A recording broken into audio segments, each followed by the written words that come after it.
Tony star గురించి మనకి movies లో ఎంత పర్ఫెక్ట్ గా చూపించారో నాకు తెలియదు కానీ ఒక్క విషయంలో మాత్రం ఇట్స్ పర్ఫెక్ట్ అనేటట్టుగా చూపించారు. అదే టోనీస్ బిగ్గెస్ట్ ఫియర్ గురించి. అటు కామిక్స్ లో గానీ ఇటు మూవీస్ లో గానీ Tony's biggest fear are nightmare ఏదైనా ఉందంటే అది తన family, friends, Avengers including Peter Parker. ఒక్క మాటలో చెప్పాలంటే ఎర్త్ అని చెప్పుకోవచ్చు. ఆఫ్టర్ ఏజ్ ఆఫ్ అల్ట్రాన్ లో వాండా ఇల్యూజన్ వల్ల టోనీ ఎప్పుడైతే ఇమాజిన్ చూస్తాడో అప్పటి నుండి కూడా తన భయం మొదలైంది. అప్పటి నుండి కూడా టోనీ అవెంజర్స్ కి ఏం కాకూడదని, తన ఫ్యామిలీకి ఏం కాకూడదని, ఎర్త్ కి ఏం కాకూడదని దానికి ఏమేం కావాలో అన్ని చేస్తాడు. అండ్ ఆ ప్రాసెస్ లో తను చేసే మిస్టేక్స్ నుంచి కూడా నేర్చుకుంటూ ఉంటాడు.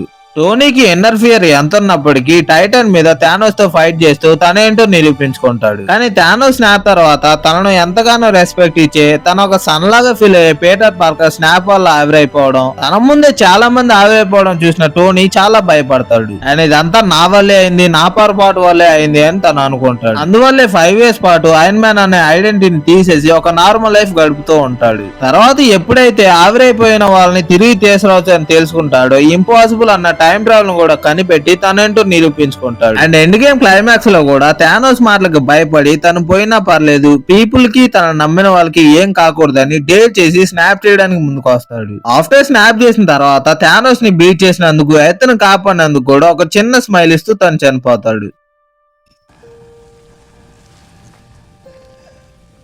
You can rest.